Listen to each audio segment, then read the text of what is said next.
जी next recap में आपका स्वागत है। वीडियो की स्टार्टिंग में हम देखा है अपना एमसी जब सामने दिखता है तो वहाँ पे शर्कशे और मिस सानी कल्टीवेशन कर रही होती है। अपना एमसी उनको देख के सोचता है इनका रिजल्ट तो रिमार्केबल है। फिर मिस सानी और शर्कशे अपना आँख खोल लेती है। मिस शर्कशे कहती है ईचन क्या तुम्हें पता है कल हमने जंपिंग करने के लिए कोशिश किया था तो हम लोग 2 मीटर ऊंचा कूदे। तो मिस सानी कहती है अगर हम इसी तरह से ट्रेन करते रहे तो क्या हम लोग उड़ भी पाएंगे। तो अपना एमसी कहता है क्या उड़ने की बात कर रहे हो? हाँ, अगर हम इसी तरह से इम्प्रूव करते रहे तो एक दिन आएगा जब हम उड़ सकते हैं। एनीवे अभी के लिए मैं उड़ नहीं सकता। तो नेक्स्ट अगले 10 दिनों तक मैं थर्ड फ्लोर में सर्कुलेशन के लिए जाऊंगा और इस टाइम में मिस्टर केटानो और डार्क हॉल तुम लोगों को प्रोटेक्ट करेंगे। अगर कुछ जरूरी मैटर आया तो तुम लोग अंदर आ सकते हो और मुझे सर्कुलेशन से फोर्सिबली उठा सकते हो। तो मिस सनी कहती है तो चिंता नहीं करना चाहिए, हम खुद ही ये चीजों को हैंडल कर लेंगे। तो मिस शर्वशे कहती है अगर लाइफ और डेथ का मैटर नहीं होगा तो हम तुमको डिस्टर्ब नहीं करेंगे। फिर मिस सनी कहती है बाय द वे पहले जो हंगामा हुआ था उसके बाद से टैंगजेंग ग्रुप उस चीज से बेनिफिटेड हुआ था और टैंगजेंग ग्रुप अभी मार्केट में और भी ज्यादा हिस्सेदारी को ले पाया है और 1 जन का बिजनेस टर्नओवर अभी एक न्यू हाई को रीच किया और हम फील करते हैं कि अभी वक्त आ गया है कि हम नेशनल और इंटरनेशनल मार्केट में जाए। तो अपना एमसी कहता है हाँ तुम लोग ये सारी चीजें हैंडल कर लेना, अभी पैसे से मुझे फर्क नहीं पड़ता, मैं बस चाहता हूँ कि मेरा फादर का टैंगजेंग ग्रुप बस चमकता रहे। तभी वहाँ पे किंग आता है और कहता है मास्टर। तो अपना एमसी साइड में मुड़ के सोचता है क्या ये लिंक्डइन। तो किंग कहता है the dragon Lord of Beijing जिनका नाम है लिन जुएलोंग, उनके बारे में फाइनली एक न्यूज मिल गया है। उनको बेजिंग एयरपोर्ट में आधे घंटे पहले देखा गया था लेकिन ये क्लियर नहीं है कि वो कहाँ से आ रहे हैं। तो उनकी बात सुन के शर्वशे मिस शानी को कहती है चलो हम यहाँ से चलते हैं। फिर जब किंग उस लिवलोंग का फोटो दिखाता है तो अपना एमसी उस फोटो को हाथ में लेते हुए कहता है लिन जुएलोंग तुम्हारी वजह से मेरे पेरेंट्स का डाउनफॉल शुरू हुआ था और तुम ही मेरी फैमिली के डिस्ट्रक्शन के पीछे थे। फाइनली मुझे अभी तुम्हारे बारे में न्यूज मिल ही गया। फिर वो किंग से कहता है ये लिन जुएलोंग इसका चाइना में एक्स्ट्राऑर्डिनरी स्टेटस है और वो एक टॉप एक्सपर्ट है और अगर तुमने उसका फोटो खींचा है तो तुम्हारे पास बहुत ज्यादा लक होगा या फिर वो फोटोग्राफर ऑलरेडी डिस्कवर हो गया होगा। तो किंग कहता है आपको चिंता नहीं करना चाहिए मास्टर, उसको पता है कि लिन जुएलोंग कितना ज्यादा फॉर्मिडेबल है लेकिन वो अपने एक्शन का बहुत ज्यादा कोशिश है और ये फोटो वो छुके से लिया है और वो भी 100 मीटर दूर से, तो किसी बात की चिंता नहीं करनी चाहिए। तो मास्टर अभी वो कॉल कर रहा है तो प्रोबेबली उसको कुछ नया इन्फॉर्मेशन मिल गया होगा। ऐसा कहकर वो अपना फोन एमसी को देते हुए कहता है और इस समय ये कॉल मास्टर आप उठाइए ताकि आप उससे अच्छे से बात कर सके। ऐसा कहकर वो जो फोन देता है तो अपना एमसी फोन लेके हेलो कहता है। तो उस फोन में कोई कहता है मैं चीटियों के द्वारा फॉलो किया जाना बिल्कुल भी पसंद नहीं करता, मुझे इस चीज से नफरत है, चाहे तुम कोई भी हो, अगर तुम मरना चाहते हो तो तुम किसी भी समय मेरे पास आ सकते हो। ऐसा कहकर वो फोन को काट देता है। तो किंग कहता है ओ ऐसा लग रहा है कि मास्टर आप सही थे, ये प्रोबेबली लिन जुएलोंग का वॉइस है और उसके पीछे हमने कुछ डार्क होल के एक्सपर्ट भी लगाए थे। तो एमसी कहता है आज से लिन जुएलोंग के ऊपर जो सर्विलेंस लगाए जा रहे हैं उसको छोड़ दो और अगर हम ज्यादा लोग उसके पास उसको देखने के लिए भेजेंगे तो वो सिर्फ मारे जाएंगे, तो ये पॉइंटलेस है। तो किंग कहता है लेकिन मास्टर हमारा बदले का क्या? तो अपना एमसी कहता है 10 दिन बाद मैं खुद ही उसको ढूंढने के लिए जाऊंगा। फिर सीन शिफ्ट होता है, हम देखते हैं अपना एमसी रिइंकार्नेशन सिमेट्री में आ चुका होता है। रिइंकार्नेशन सिमेट्री का नाम चेंज करके समसारा टॉम रख दिया गया है। वहाँ पे हम देखते हैं रिइंकार्नेशन सिमेट्री के थर्ड मास्टर कहते हैं चलो हम वापस मिल गए। तो अपना एमसी कहते हैं हाँ मैं वापस आ गया हूँ तो शुरू करे। तो वो मास्टर कहते हैं अगले 10 दिन तक तुम्हें एक ही चीज करना है और वो है मुझे मारना और मैं तुम्हें नरक का एहसास करवाऊंगा। ऐसा कि वो क्रीपी तरीके से हंसने लगते हैं। फिर सीन शिफ्ट होता है, हम देखते हैं कैपिटल में। वहाँ पे लिन जुएलोंग को हम देखते हैं वो कहता है ये इन्वेस्टिगेशन अभी भी चल रहा है। तो वहाँ पे उसका बटलर कहता है सर आपने जो इन्वेस्टिगेशन कंडक्ट करने के लिए हमें बोला था मुझे उसका रिजल्ट मिल चुका है और हमें पता चला है कि जो पर्सन हमें ट्रैक कर रहा था वो जंगनन प्रोविंस का है लेकिन उसका स्पेसिफिक ओरिजिन अभी भी अनक्लियर है क्योंकि उन लोगों का बैकग्राउंड ऑलमोस्ट कम्प्लीटली ब्लैंक है। तो वो लिन जुएलोंग कहता है बहुत सालों से किसी ने भी मुझे ट्रैक करने की हिम्मत नहीं किया था, क्या वो जंगनन प्रोविंस के कचरे मरना चाहते क्या? तुम उस इन्वेस्टिगेशन को कंटिन्यू रखो, जब हमें पता चल जाएगा कि वो लोग कौन है तब हम उनको और उनके साथ जो भी इन्वॉल्व है उन सबको खत्म कर देंगे। तो वो बटलर कहता है यस। फिर वो कहता है मिस्टर लिन आप बहुत सालों से बाहर थे तो आप इस टाइम कैपिटल में क्यों आए? तो हम देखते हैं तभी खून के छींटे, हम देखते हैं वो बटलर पे खून के छींटे आ रहे होते हैं और वो लिन जुएलोंग ने अटैक किया होता है। तो वो बटलर कहता है सॉरी मिस्टर लिन शायद मैं कुछ ज्यादा ही बोल गया। फिर वो लिन जुएलोंग कहता है अगर तुम दोबारा ऐसे ही बोलोगे तो इस बार तुम्हारा जान ले लूंगा। ऐसा कह के फिर वो अपने मन में सोचता है मास्टर मैं सच में समझ नहीं पा रहा हुआ जाके इनसिग्निफिकेंट लोग में इतना ज्यादा क्वालिफिकेशन किसमें है जो कि मेरे लाइफ को थ्रेटन कर सके। मैं समझ रहे हो ईच एंड इसका वेब बैंड बजाने वाला है और इस बंदे का मास्टर को ये पहले से ही पता चलेगा। फिर शिफ्ट होता है, हम देखते हैं जुएलोंग जब अपना मास्टर के पास होता है तो वो मास्टर कहता है जुएलोंग मैंने डिवाइनेशन के द्वारा तुम्हारे फेट को कैलकुलेट कर लिया है और मुझे पता लगा है कि तुम्हारा जिंदगी कैपिटल में खत्म होने वाली है और अगर हम जल्दी से इस खतरे को खत्म नहीं करते तो वो कॉन्सिक्वेंसेस बहुत ज्यादा खतरनाक होगा। तो वो जुएलोंग कहता है क्या कैपिटल, क्या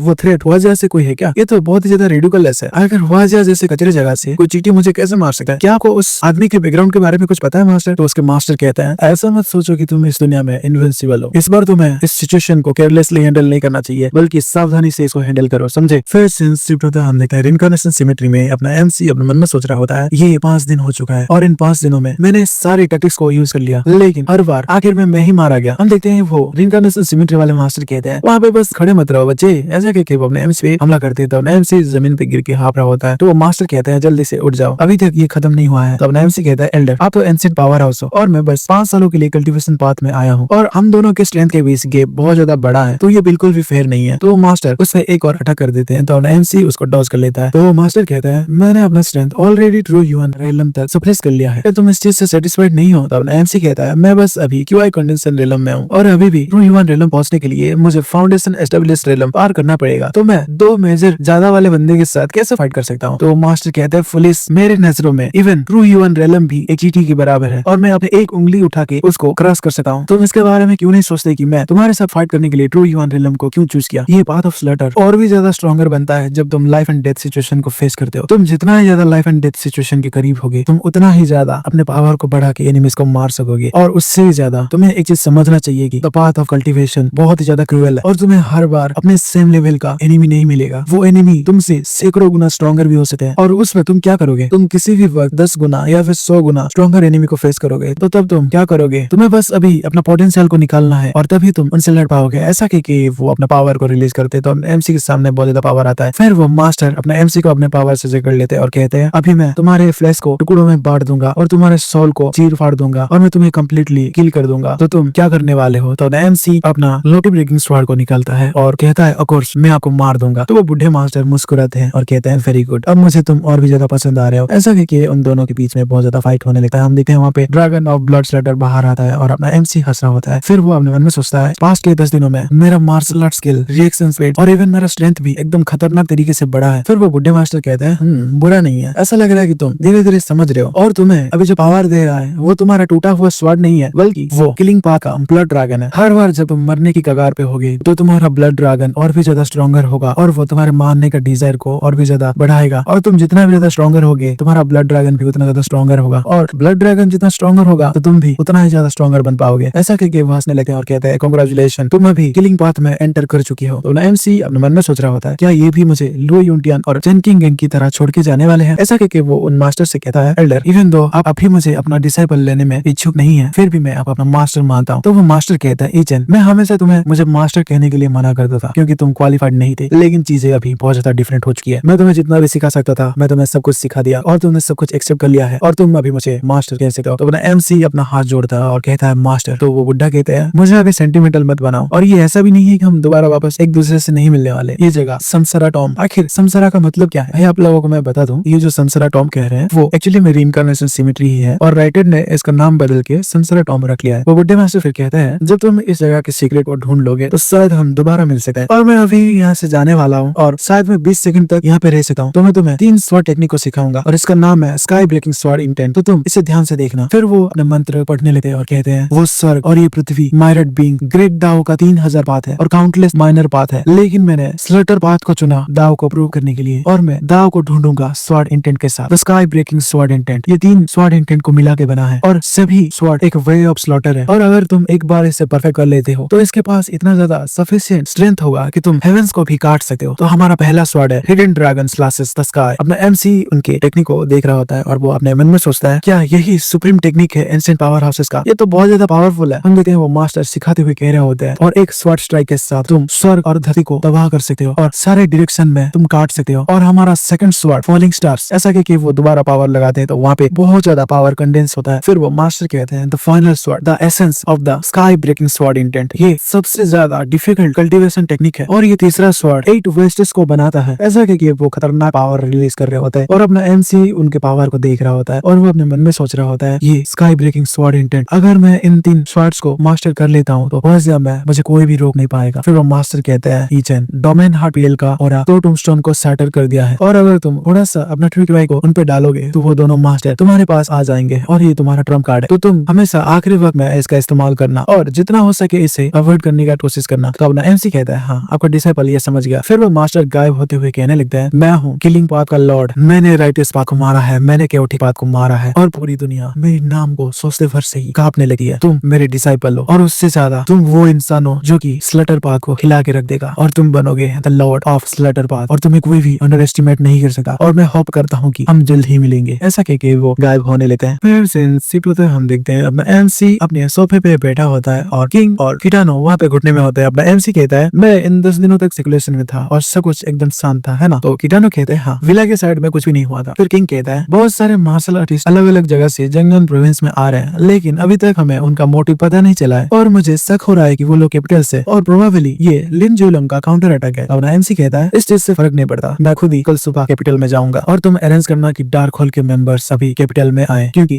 जंगन प्रोविंस का एक अंडरग्राउंड फोर्स बनना ये काफी नहीं है। तो किंग अपने मुट्ठी को कसता है और कहता है मास्टर, मुझे पता है कि कैपिटल को हमारे जंगन प्रोविंस के साथ कंपेयर नहीं किया जा सका, लेकिन मैं डेफिनेटली कोशिश करूंगा कि मैं आपको निराश ना करूं। फिर हम तभी देखते हैं कोई आता है तो किंग और लोच साइड में देखते हैं तो एमसी आगे देखता है। हम देखते हैं वहाँ पे ड्रैगन सोल हेडक्वार्टर लीडर और इंग किंग आए होते हैं। वो लीडर कहता है मिस्टर ये आपको डिस्टर्ब करने के लिए सॉरी, लेकिन हम कुछ दिनों पहले आपसे मिलने के लिए आए थे, पर मिस शाह ने कहा कि अब 10 दिनों तक सर्कुलेशन में जा रहे हैं। और मैं आपको बता दूं वो लोग जो जिंगन प्रोविंस में आ रहे हैं वो बिना किसी रीजन के नहीं आ रहे हैं, शायद उनका कुछ बुरा मोटिव हो सकता है, वरना वो यहाँ पे नहीं आते। तो अपना एमसी कहता है तुम अनयूजुअली अटेंटेटिव हो रहे हो, वो भी बिना किसी रीजन के, तो शायद तुम्हारा भी कोई बुरा इरादा होगा, मुझे बताओ तुम्हें मुझसे क्या चाहिए। तो वो लीडर कहता है इस समय में मार्शल आर्ट वर्ल्ड में बहुत कुछ चल रहा है और हमारा चाइना के सराउंडिंग रीजन में बहुत ज्यादा कॉन्फ्लिक्ट हो रहे हैं, तो इसी वजह से हमारा ड्रैगन सोल का काम भी बढ़ गया है और आपने प्रीवियसली जो एलिक्सर्स दिए थे वो सभी खत्म हो गए हैं और बहुत सारी वॉरियर्स को अभी तक हम टाइमली ट्रीटमेंट नहीं दे पा रहे, इस वजह से उनको परेशानी हो रही है और इसीलिए हम आपसे और भी ज्यादा एलिक्सर्स को खरीदना चाहते हैं। ऐसा करके वो एक लिफाफे को अपने एमसी की तरफ बढ़ाते हैं, तो ना एमसी उस चीज को देखता है और कुछ पिल्स निकाल के उनकी तरफ फेंकता है और कहता है अगर तुम खरीदना क्यों चाहते हो, मैं तुम्हें ऐसे ही वो चीजें दे दूंगा, अभी मैंने जो थैला दिया है उसके अंदर 100 पिल्स होंगे, इतना तो काफी है ना। ऐसा करके वो अपने मन में सोच रहा होता है ये लो ग्रेड पिल मेरे कोई काम का नहीं है, लेकिन इन लोगों के लिए ये 2 लोगों की जान के बचाने के बराबर है। फिर इंकिंग कहता है आपका बहुत बहुत शुक्रिया मिस्टर ये। फिर लीडर कहते हैं इतना ज्यादा वैल्यूएबल गिफ्ट हम इस तरह से फ्री में नहीं ले सकते मिस्टर ये, आपको प्राइस बताना ही पड़ेगा। तो अपना एमसी कहता है आई सी, अभी पैसे से मेरा कोई मतलब नहीं है, लेकिन मैं कल बीजिंग जाने की सोच रहा हूँ, तो मेरे लिए एक प्लेन का इंतजाम करना तो मेरे लिए ये अच्छा होगा। ये बात सुन के ये दोनों हैरान, वो कहते क्या इस समय जब सच में बीजिंग जा रहे हैं लिन जुएलोंग को ढूंढने के लिए? मैंने सुना था कि लिन जुएलोंग अभी बीजिंग में जो भी आ रहा है और जा रहा है उन लोगों पे नजर रख रहा है, तो अभी वहाँ पे जाना बिल्कुल भी सही नहीं होगा। तो एमसी कहता है मैंने मेरा माइंड बना लिया है, अगर तुम अरेंज नहीं करना चाहते तो मैं खुद ही इसको अरेंज कर लूंगा। तो वो दोनों सोचते हैं ये ऐसा कि वो कहते हैं ऑल राइट, मैं आपके लिए एक फ्लाइट का इंतजाम करवाऊंगा और मैं आपको एक वन टाइम आइडेंटिटी भी प्रोवाइड करवाऊंगा और इसके साथ आप इजीली चेक्स को अवॉइड कर सकते हैं, लेकिन ये थोड़ा सा इनकन्वीनियंस होगा मिस्टर ये, लेकिन ये नेसेसरी है। आफ्टर ऑल अगर आप प्राइवेट प्लेन में जाएंगे तो वो लोग आपको इजीली नोटिस कर लेंगे। तो अपना एमसी कहता है ऑल राइट मेरे ऊपर छोड़ दो बस, ठीक है। फिर सीन शिफ्ट होता है, हम देखते हैं अपना एमसी और शाहरुख से और मिस सानी बैठी होती है। मिस सानी कहती है लिटिल चैन, कुछ समय पहले शाहरुख से और मैंने डिस्कशन किया था कि तुम्हें बीजिंग जाके हमारा ज्यादा इंतजार करना नहीं पड़ेगा और यहाँ से रहने के लिए जगह ढूंढ लेना और हमारे लिए भी रूम्स को रिजर्व कर लेना, क्योंकि किसे पता हम जल्दी तुमसे मिलने के लिए आ जाएंगे। सिन हाइवा ने बीजिंग में एक जगह को परचेस कर लिया है और वहाँ पे टैंगचेंग ग्रुप का हेडक्वार्टर बनाने के लिए कंस्ट्रक्शन चालू हो चुका है और वो जगह हमारा हेडक्वार्टर बनेगा और हमारा न्यू जर्नी का एक मार्क बनेगा। तो अपना एमसी कहता है हाँ मुझे ऐसा फील हो रहा है कि मेरा पूरा फैमिली अभी बीजिंग में शिफ्ट होने वाला है ना। हाँ लेकिन ये अच्छी बात है क्योंकि जंगनन प्रोविंस हमारे लिए छोटा ही है। फिर हम तभी देखते हैं मिस सानी अपना हाथ को बढ़ाती है तो अपना एमसी हैरान हो जाता है। हम देखते हैं मिस सानी अपने एमसी के ऊपर बैठ जाती है। भाई अपना एमसी का रिएक्शन तो देखो एकदम फनी है। मिस सानी कहती है ईचेन मेरा तुमसे एक सवाल है। तो अपना ईचेन घबराते हुए कहता है हे सानी आखिर तुम क्या कर रहे हो, शाहरुख से हमें देख रही है। तो हम देखते हैं मिस सानी पीछे मुड़ के देखती है तो हम देखते हैं शाहरुख से वहाँ पे छोटे बच्चे की तरह चुपचाप वहाँ पे उनको देख रही होती है। मिस सानी कहती है तुम्हें क्या लगता है कि मैं स्टूपिड हूँ? मुझे बहुत पहले ही पता चल गया है कि शाहरुख से और तुमने ये सब चीजें कर लिया, लेकिन एक प्रॉब्लम है, हमें बताओ कि हम दोनों में से बेस्ट कौन है। तो एमसी कहता है वो तो मिस शाहरुख से कहती है तुम्हें रश करने की जरूरत नहीं है क्योंकि वर्ड्स कभी कभी धोखा दे देते हैं, तो तुम बस करके दिखाओ और मुझे हैरानी हो रही है कि तुम हम दोनों को हैंडल कर भी पाओगे कि नहीं। फिर अपना एमसी अपने मन में सोचता है कि दोनों खूबसूरत लड़कियां वो भी एक साथ। सानी की तो बात समझ आती है लेकिन मैंने एक्सपेक्ट नहीं किया था कि शाहरुख से भी इसके साथ आ जाएगी, या फिर शायद ऐसा भी हो सकता है कि मैं बाहर जा रहा हूँ और ये मेरे से जुदा होना नहीं चाहती और इसलिए वो बस एक आखिरी बार वाइल्ड टाइम को बिताना चाहती है। ऐसा सोच के वो उन दोनों पे झपटा मारता है और कहता है ऑल राइट चलो देखते हैं कि आज रात को कौन हैंडल कर पाता है कि नहीं। फिर सीन शिफ्ट होता है, हम देखते हैं एक प्लेन को, वहाँ पे अपना एमसी एक लड़की के बाजू में बैठा होता है और बहुत सारे लोग वहाँ पे बैठे होते हैं। अपना एमसी अपने मन में सोच रहा होता है ड्रैगन सोल ने सब चीजों का इंतजाम कर लिया है और अभी मुझे बीजिंग जाना ही बाकी है। फिर हम देखते हैं एमसी के बाजू में जो लड़की बैठी होती है वो अपने मन में सोच रही होती है ये लड़का कोई भी लगेज को लेके नहीं आया है और प्लेन में चढ़ने के बाद ये बस चुपचाप बैठा है, एक शब्द भी इसने नहीं बोला, एकदम मोशनलेस होके बैठा है, लेकिन वो बहुत ज्यादा मिस्टीरियस दिख रहा है और बहुत ज्यादा हैंडसम भी। ऐसा सोच के वो अपने एमसी से कहती है हेलो क्या तुम जंगनन से हो? यहाँ पे बैठे बैठे बोरिंग लग रहा है तो थोड़ा सा बात कर लेते हैं। अब एमसी उसको इग्नोर करता है तो वो लड़की अपना मास्क को उतारती है और कहती है इसके लिए मैं माफी चाहती हूँ, आजकल थोड़ा सा वेदर ठीक नहीं है तो इसलिए मैं मास्क लगाई हूँ और इस तरह से बात करना इम्पोलाइट है। मैं हूँ डू युवन युवन और आपसे मिलकर अच्छा लगा। ऐसा कह के वो लड़की अपने मन में सोच रही होती है क्या तुम मुझे इग्नोर कर रहे हो? अब देखो मेरा एकदम स्टनिंग लुक देख के बताओ क्या तुम मुझे अब भी इग्नोर कर पाओगे? भाई हम देखते हैं अपने एमसी फिर भी इसको इग्नोर कर देता एकदम सिग्मा बन के। तो वो लड़की कहती है, हे मैं तुमसे बात कर रही हूँ, ऐसे कहके वो गुस्सा करने लगती है। तो उसके बाजू वाली लड़की कहती है, युवन युवन, बाकी लोगों को इस तरह से डिस्टर्ब मत करो, अभी तुम्हारा स्कूल जाने का वक्त आ गया है, तो चुपचाप से यहाँ पे शांति से बैठ जाओ, बस तुम हमारा नॉर्मल यूनिवर्सिटी जाने का इंतजार करो और वहाँ पे जाने के बाद सब कुछ ठीक हो जाएगा। तो अपना एमसी कहता है, क्या नॉर्मल यूनिवर्सिटी? क्या तुम बेजिंग के नॉर्मल यूनिवर्सिटी के बारे में बात कर रहे हो क्या? तो वो लड़की हंसते हुए कहती है, हाँ, अब तुम्हें पता चला ना कि मैं कितना ज्यादा इंप्रेसिव हूँ। मैं नॉर्मल यूनिवर्सिटी में जाने वाली हूँ, ठीक है? मैंने बहुत लोगों को पीछे छोड़ के बहुत ज्यादा मार्क लेके उस नॉर्मल यूनिवर्सिटी में एडमिशन की हूँ और मैं जरूर से एक टॉप सॉलिड स्टूडेंट हूँ। तो उसकी मदर कहती है, हाँ तुम्हें चिंता नहीं करना चाहिए, मेरी डॉटर एकदम स्ट्रेट फॉरवर्ड नेचर की है। तो अपना एमसी कहता है, हाँ ऑल राइट, मैं भी बेजिंग के नॉर्मल यूनिवर्सिटी के पास में ही जा रहा हूँ। तो मैंने कैजुअली इस चीज को पूछ लिया। ऐसा कि वो अपने मन में सोचता है, मैं जब बेजिंग में पहुंचूंगा तो मुझे कोई गाइड करने वाला होना चाहिए ताकि मैं नॉर्मल यूनिवर्सिटी में अच्छे से घूम पाऊँ, और अगर ये लोग मुझे गाइड कर देंगे तो ये मेरे लिए और भी ज्यादा अच्छा होगा। एटलीस्ट इन लोगों को घोस्ट प्रिजन का दरवाजा खुलने का जल्दी ही पता चल जाएगा। फिर वो छोटी लड़की कहती है, बस बिलीव करो, बेजिंग नॉर्मल यूनिवर्सिटी बहुत ज्यादा रिमोट लोकेशन में है और इसके आसपास कोई भी रेजिडेंटल एरिया नहीं है। तो तुम कहाँ पे रहते हो? तुम झूठ बोल रहे हो ना, है ना? चाहे छोटा मोटा बात क्यों ना हो, लेकिन तुम्हें सच बोलना चाहिए, और इस तरह से झूठ बोलना तो बहुत ज्यादा बेकार है। शायद मुझे अपना मास्क हटाना ही नहीं चाहिए था, अगर मुझे पता होता तो मैं ये करता ही नहीं। फिर अपना एमसी उसकी बात सुन के अपने मन में सोचता है, ऐसा लग रहा है कि मैं कुछ ज्यादा ही जल्दी बोल गया इससे, वहाँ पे जाने के बाद मैं खुद ही ढूंढ लूंगा, इनसे मदद नहीं लूंगा। लेकिन वो तभी साइड में देखता है तो वो लड़की कुछ ढूंढने लगती है और वो कहती है, आखिर ये कैसे हो सका है? मैं श्योर हूँ कि मैं इस मॉर्निंग में उसको रखी थी, तो मैं उसको ढूंढ क्यों नहीं पा रही? मैं श्योर हूँ कि मैंने इसको खरीदा था, तो क्या मैंने इसको होटल में छोड़ दिया? हम तभी देखते हैं उस लड़की की माँ को तकलीफ होने लगी है। तो वो लड़की कहती है, फ्लाइट अटेंडेंट जल्दी करो प्लीज, मेरी मदर को हेल्प करो, मैं मेडिसिन को ढूंढ नहीं पा रही। ऐसे करके वो रोने लगती है। हम देखते हैं वो लड़की जोर जोर से फिर से चिल्लाने लगती है, फ्लाइट अटेंडेंट प्लीज जल्दी से आइए, मेरी मॉम को बचा लीजिए। आई एम सॉरी मॉम, मैं मेडिसिन लाना भूल गई, शायद मैं जरूर से होटल में ही उसको भूल गई होंगी। ऐसे करके वो जोर जोर से रोने लगी है। तो वहाँ पे एक आदमी आता है और कहता है, मैं एक डॉक्टर हूँ, मुझे पता होगी तुम्हारे मदर को क्या हुआ है। तो वो लड़की कहती है, ये ब्रेथलेस सिंड्रोम है, वो मेडिसिन से इस चीज से बच पाई है, लेकिन मैं उनका मेडिसिन को भूल गई, तो प्लीज मेरी मॉम का मदद करो। तो वो आदमी कहता है, आखिर तुम ऐसे इंसान को इस प्लेन में लाई क्यों, और उसके ऊपर तुम मेडिसिन भी कैसे भूल सकती हो? जल्दी से कैप्टन को बोलो कि वो पास वाले सिटी में इमरजेंसी लैंडिंग करे, वरना कोई भी तुम्हारे मदर को बचा नहीं पाएगा। तो वो लड़की कहती है, ठीक है मैं अभी जा रही हूँ। ऐसा कहके उठ जाती है। अब एमसी कहता है, तुम्हें इमरजेंसी लैंडिंग करवाने की कोई जरूरत नहीं है, मैं मदद कर सकता हूँ, बस 5 सेकंड काफी रहेगा। ऐसा कहके वो क्यूआई को रिलीज करता है और उसकी मदर के माथे पे टच करता है और उसके बॉडी में क्यूआई को इंजेक्ट करता है। तो वो डॉक्टर कहता है, बच्चे इस तरह के सिचुएशन में पेशेंट के साथ खिलवाड़ मत करो, अगर टाइम वेस्ट हो जाएगा तो तुम इस चीज का रेस्पॉन्सिबिलिटी ले सकते हो क्या? तो वो एयर होस्टेस कहती है, हाँ डॉक्टर ने क्या कहा तुमने सुना नहीं क्या? जल्दी से रास्ते से हट जाओ, आजकल पता नहीं कैसे लूनाटिक प्लेन में घुस जाते हैं। फिर हम तभी देखते हैं वहाँ पे 2 बंदे आते हैं और कहते हैं, एक्सक्यूज मी सर, क्या आपके पास मेडिकल लाइसेंस है? अभी यहाँ पे किसी इंसान का जान खतरे में है और अगर हम असिस्टेंस को डिले करें तो आप लीगल कॉन्सिक्वेंसेस को फेस करेंगे। ऐसा कहते हुए 2 बंदे वहाँ पे आ जाते हैं। तो अपना एमसी एक डॉक्यूमेंट को निकालता है और उनको दिखाता है और कहता है, क्या तुम मुझे पहचानते हो? वो बंदा उस डॉक्यूमेंट को लेता है और देखता है और मन में सोचता है, माय गुडनेस, ये तो मेजर जनरल है और मेजर जनरल शायद से कोई कॉन्फिडेंशियल मिशन में आए हैं, तो हमें उनको परेशान नहीं करना चाहिए। फिर वो अपने एमसी को डॉक्यूमेंट देते हुए कहते हैं, मेजर मिस्टर ये प्लीज हम माफी चाहते हैं, अगर हमने आपको ऑफेंड कर लिया है तो प्लीज हमें माफ कर दीजिए। तो अपना एमसी कहता है, हाँ अभी वो ठीक है, तो तुम थोड़ा सा गर्म पानी प्रिपेयर करो क्योंकि वो शायद से थ्रस्टी होगी। तो उस लड़की की मदर कहती है, पानी, मुझे पानी दो, मुझे एक पानी का ग्लास पीना है। तो वो छोटी लड़की उसके मदर को हक कर लेती है और कहती है, मॉम आप फाइनली ठीक हो, ये तो बहुत ज्यादा अच्छी बात है। तो वो एयर होस्टेस कहती है, ओ माय, वो अभी रिकवर हो चुकी है और शायद उनको प्यास लगी है, ये तो सिंपली मिरेकुलस है। फिर अपना एमसी कहता है, वो जो डॉक्टर जो बीच में बोल रहा था, मैं उसको इस बार माफ कर रहा हूँ, दोबारा ऐसा होना नहीं चाहिए। तो वो पहले वाले 2 बंदे कहते हैं, यस मिस्टर ये, और डॉक्टर उनको देख रहा होता है और वो मन में सोच रहा होता है, ओ माय गॉड, आखिर मैं किस मुसीबत में फंस गया था। फिर सेंसिटिव होता है, हम देखते हैं बेजिंग में अपना एमसी उतर चुका होता है। तो वो लड़की और उसकी माँ वहाँ पे अपने एमसी के सामने खड़े होते हैं। वो कहते हैं, आपका शुक्रिया, अगर आप वहाँ पे नहीं होते तो शायद मैं अभी जिंदा नहीं होती। तो अपना एमसी कहता है, मैंने तो आपको ऐसे ही बचा लिया, अगर हम इमरजेंसी लैंडिंग करते तो ये फ्लाइट डिले हो जाता। तो उस छोटी लड़की की मदर कहती है, चाहे रीजन कोई भी हो, तुमने मुझे बचाया, यही सबसे ज्यादा मैटर करता है। अगर तुम कहाँ पे जा रहे हो सर? मैं यहाँ का लोकल हूँ और मेरा कार भी यही पास में है, तो मैं आपको एक राइड दे सकती हूँ। तो अपना एमसी कहता है, श्योर, अभी मुझे नॉर्मल यूनिवर्सिटी के किसी पास वाले होटल में जाना है। ऐसा कहके वो अपने मन में सोच रहा होता है, मैं पहली बार बेजिंग में आया हूँ, तो लोकल बंदा कोई मेरे साथ होगा तो ये मेरे लिए बहुत ज्यादा कन्वीनियंट होगा। फिर हम देखते हैं वो युवान युवान की मदर कहती है, नॉर्मल यूनिवर्सिटी के आसपास के होटल बजट वाले हैं और उनका रहने वाला जगह भी इतना ज्यादा अच्छा नहीं है, वो एवरेज है। तो अगर आप चाहे तो मेरे पास